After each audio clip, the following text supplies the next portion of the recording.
Chapter 12. For, if he had realized, he could hardly have overlooked the immensely important point he did overlook. It was left to me to draw his attention to this point.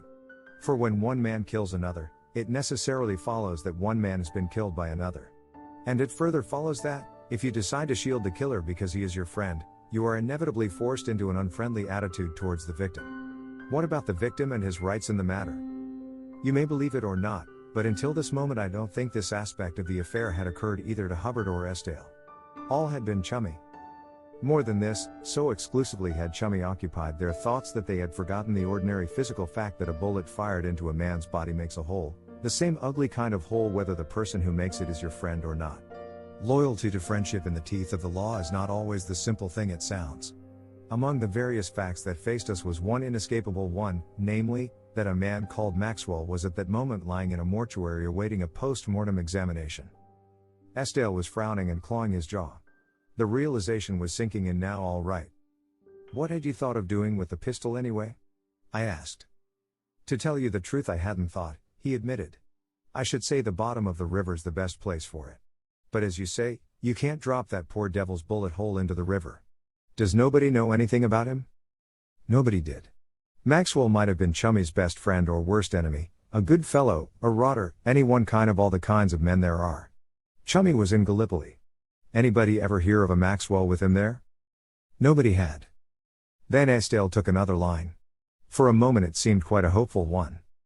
Well, look at it this way. He tried to evade the inevitable. It's all very well for Monty to talk out of his hat about there not being murders enough, but what earthly right have we to assume that this was a murder at all? None, I say. Far more likely to have been an accident.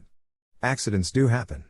Chummy wasn't the kind of man to deliberately do another fellow in. It must have been an accident. But at this moment I remembered Philip's own words that morning in the studio. Anybody would say it was an accident, wouldn't they?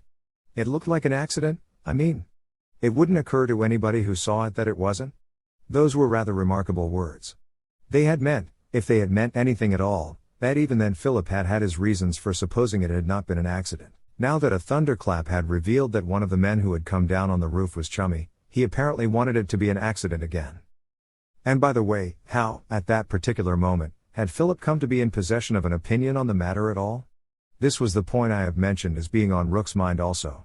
So far, in telling his story, Estelle had taken as his starting point the moment when he had got possession of the pistol from Monty. But what about the antecedent mystery? How in the first place had he discovered that Monty had the pistol? Why had he walked practically straight to Monty the moment he had ascended from the cellar? The whole series of incidents, from first to last, had passed while he had been still down in the cellar. How then could he know anything whatever about them? Then I remembered that only a series of diversions had turned Hubbard away from his express purpose in coming to Lennox Street that evening, the purpose of seeing Estelle's cellar. First had come the shock of learning that one of the men was Chummy Smith, then Joan Marrow's implication in the affair had sidetracked us, and then had come the pistol and Monty. These things were all very well, but they brought us no nearer to the solution of the first puzzle of all. Why had Estelle behaved as he had behaved when he had rejoined us with a jar of curacao in one hand and a lighted candle in the other? But for all this we had to wait. My speculations were suddenly cut short. There was another ring at the door, and Estelle rose.